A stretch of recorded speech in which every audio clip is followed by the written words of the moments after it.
આવતીકાલે ખેડૂત મહાપંચાયત બોટાદમાં થશે, ડંકાની ચોટ પર થશે.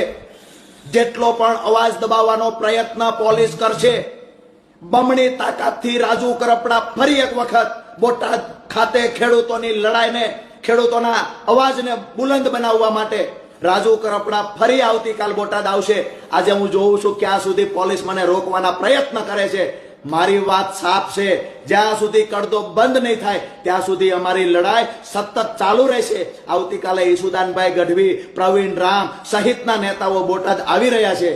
અત્યારથી જ હું અન્નનો ત્યાગ કરી અને અહીંયા મારા ઘર પર જ્યારે પોલીસ ઘરની બહાર સતત ચાપતી નજર રાખીને બેઠી છે, મને ઘરની બહાર નીકળવા દેવામાં નથી આવતો, બોટાદ પહોંચવા દેવામાં નથી આવતો, ત્યારે મારી પાસે ગાંધી ચિંધ્યા માર્ગે એક જ હથિયાર છે દોસ્તો.